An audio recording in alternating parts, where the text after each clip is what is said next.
2025 সালের মধ্যে নির্বাচনের পক্ষে মত বিএনপির যুগোৎপত্য সঙ্গীদের। এদিকে ছাত্রদের নতুন দল আসছে, টার্গেট কি ক্ষমতা? জানাবো আমরা সরকারের কাছে ন্যায় বিচার চাই, বলছেন আলাল।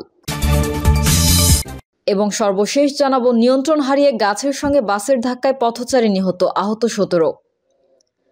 এতক্ষণ শুনছিলেন সংবাদ শিরোনাম, এবারে বিস্তারিত। 2025 সালের মধ্যে নির্বাচনের পক্ষে মত বিএনপির যুগোৎপত্য সঙ্গীদের। 2025 সালের মধ্যে নির্বাচন অনুষ্ঠানের পক্ষে মত দিয়েছেন বিএনপির যুগোৎপত্য আন্দোলনের সঙ্গী 12 দলীয় জোটের নেতারা। তারা মনে করেন 2025 সালের মধ্যে নির্বাচন আদায় করতে না পারলে সেটা নানা কারণে আরও বিলম্বিত হতে পারে। তাই নির্বাচনের জন্য রাজনৈতিক চাপ তৈরি করতে হবে। বৈঠকে বিএনপির পক্ষ থেকে জোট নেতাদের নিজেদের মধ্যে বিভেদ সৃষ্টি না করে ঐক্যবদ্ধ থাকার আহ্বান জানানো হয়। একই সঙ্গে তাদের জানানো হয় নির্বাচন নিয়ে তাদের মতামত বিএনপির স্থায়ী কমিটির বৈঠকে আলোচনা করা হবে। নির্বাচন ইস্যুতে বিএনপির অবস্থান আনুষ্ঠানিকভাবে সংবাদ সম্মেলন করে তুলে ধরা হবে। বৈঠক শেষে বিএনপির স্থায়ী কমিটির সদস্য নজরুল ইসলাম খান বলেন, 12 দলীয় জোট নেতাদের সঙ্গে আমরা আলোচনা করেছি। সমমনা জোট সহ আরও যারা আছে তাদের সাথে আলোচনা করে সিদ্ধান্ত নেওয়া হবে। তারপর আমরা আপনাদের সিদ্ধান্ত জানাবো। জাতীয় পার্টির চেয়ারম্যান মোস্তফা জামাল হায়দার বলেন, 12 দলীয় জোট নেতৃবৃন্দ এবং বিএনপির নেতৃবৃন্দের সঙ্গে দীর্ঘ সময় বৈঠক হয়েছে। আগামী দিনে রাজনৈতিক কর্মসূচি কি হবে তা নিয়ে আলোচনা হয়েছে, কিন্তু কর্মসূচি চূড়ান্ত হয়নি। বিএনপির স্থায়ী কমিটিতে আলোচনা করে কর্মসূচি চূড়ান্ত করা হবে। আমরা নিজেদের মধ্যে আলোচনা করেছি। আজ আমরা চূড়ান্ত কোনো সিদ্ধান্তে উপনীত হতে পারিনি। তিনি বলেন, আমরা দীর্ঘদিন যাবৎ ফ্যাসিবাদ বিরোধী আন্দোলন করেছি, ঐক্যবদ্ধই আছি। আমাদের ঐক্যের প্রয়োজনীয়তা এখনও ফুরিয়ে যায়নি। বিএনপির সঙ্গে আরও যারা রাজনৈতিক দল আছে তাদের সঙ্গে আলোচনা করেই কর্মসূচি ঘোষণা করা হবে। বৈঠক শেষে 12 দলীয় জোটের নেতা শাহাদাত হোসেন সেলিম ঢাকা পোস্টকে বলেন, আগামী নির্বাচনের বিষয়ে আলোচনা হয়েছে। আমরা আমাদের মতামত বিএনপিকে দিয়ে এসেছি। 12 দলীয় জোটের শরিক একটি দলের শীর্ষ একজন নেতার নাম প্রকাশ না করার শর্তে বলেন, আমাদের জোটের সবার মতামত ছিল আগামী নির্বাচন 2025 সালের মধ্যে করতে হবে। সেটাকে কোনোভাবেই 2026 সালে নেওয়া যাবে না। তিনি আরও বলেন, বিএনপি মনে করে দেশে একটা অস্থিতিশীল পরিবেশ সৃষ্টির জন্য পরিকল্পিতভাবে কিছু ঘটনা ঘটানো হচ্ছে, সেটা তারা পর্যবেক্ষণ করছে। নির্বাচন, দ্রব্যমূল্যের ঊর্ধ্বগতি সহ নানা ইস্যুতে কর্মসূচি দেওয়ার প্রাথমিক আলোচনা হয়েছে। সেটা বিএনপি দলের স্থায়ী কমিটির বৈঠকে আলোচনা করে চূড়ান্ত সিদ্ধান্ত নেবে।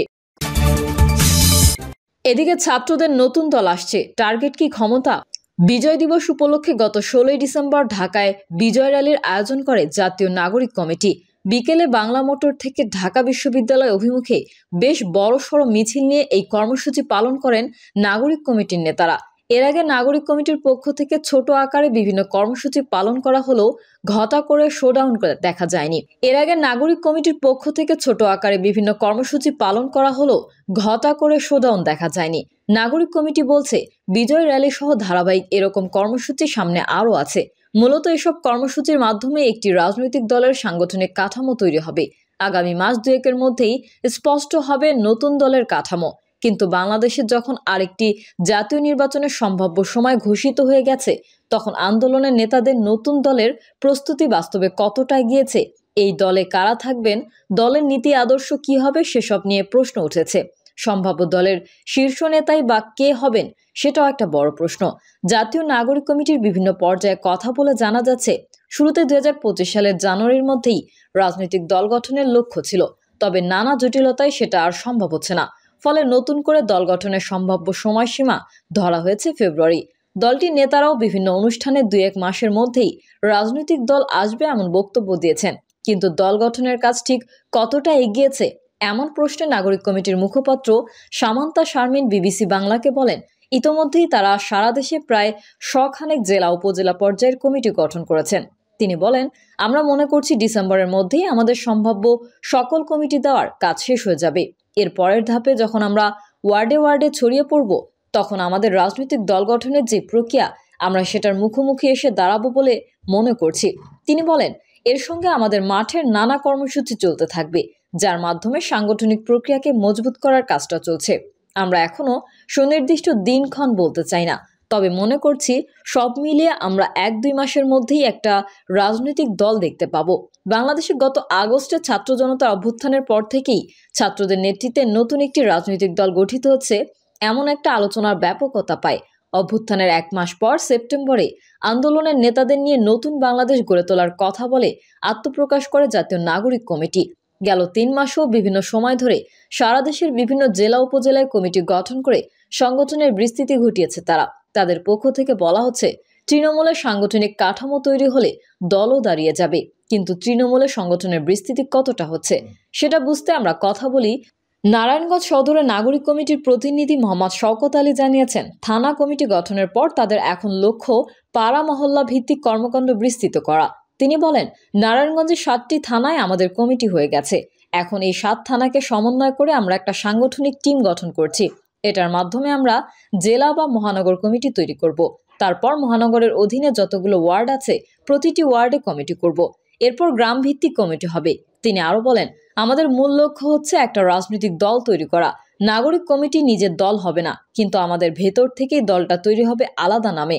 আমাদের কাজ হবে পাড়া মহল্লায় প্রান্তিক মানুষের কাছে সেই দলের খবর পৌঁছানো, দলটাকে পরিচিত করে তোলা, রাজনীতির পরিবেশ তৈরি করা। জাতীয় নাগরিক কমিটির নেতারা আশাবাদী, তৃণমূল পর্যন্ত বিস্তৃত একটি বড় রাজনৈতিক দলের আত্মপ্রকাশের ব্যাপারে, যেখানে মূল ভূমিকায় থাকবে তারা। পাশাপাশি সেই দলে ভূমিকায় থাকবে বৈষম্য বিরোধী ছাত্র আন্দোলনেরও। যদিও নাগরিক কমিটি কিংবা বৈষম্য বিরোধী ছাত্র আন্দোলন কোনোটি শেষ পর্যন্ত রাজনৈতিক দলে রূপান্তরিত হবে না, বরং স্বতন্ত্র সংগঠন হিসেবেই থেকে যাবে। এই দুটি সংগঠন থেকে যারা রাজনীতিতে অংশ নিতে ইচ্ছুক তারা নতুন করে দলে যোগ দেবে। বাংলাদেশের বাস্তবতায় গত প্রায় 4 দশকে আওয়ামী লীগ বিএনপির মতো সারা দেশে বিস্তৃত বড় কোনো রাজনৈতিক দল তৈরি হয়নি। বিভিন্ন সময় বেশ কয়েকটি রাজনৈতিক দল গঠিত হলেও সেগুলো আওয়ামী লীগ বিএনপির মতো বড় দলে রূপান্তরিত হতে পারেনি। এছাড়া বাম ডান জাতীয়তাবাদী থেকে শুরু করে ইসলামপন্থী আদর্শের রাজনীতিও আগে থেকে উপস্থিত আছে দেশটিতে। ফলে ছাত্রদের নতুন দল কোনো আদর্শকে সামনে রেখে এগোবে, সেটা একটা বড় প্রশ্ন। একই সঙ্গে দলের শীর্ষ নেতারা কারা হবে সেটা নিয়েও আলোচনা আছে। যদিও নাগরিক কমিটির সদস্য সচিব আক্তার হোসেন বলেছেন, শীর্ষ নেতা কে বা কারা হবেন সেটা এখনো তারা ঠিক করেননি। তিনি বলেন, প্রধান নেতা কে হবেন সেটা আমরা নির্ধারণ করিনি। আমরা চাচ্ছি যে আগে আমাদের মধ্যে বোঝাপড়াটা ঠিক হোক। আমাদের আদর্শের জায়গাটি কি হবে, নেতৃত্ব দেওয়ার গুণাবলী কার মধ্যে কেমন, কারা সাংগঠনিকভাবে ভালো এবং জনগণের কাছে গ্রহণযোগ্য, সেগুলো বিবেচনা করেই আলোচনার ভিত্তিতে নেতৃত্ব ঠিক হবে। অন্যদিকে সংগঠনটির মুখপাত্র সামান্তা শারমিন বলেছেন, বাংলাদেশে একক শীর্ষ নেতার যে ধারণা সেখান থেকেই বেরিয়ে আসতে চান তারা। এক নেতার এক দল, সেরকম কোনো কাঠামোতে আমরা যাব না, এটা নিশ্চিত।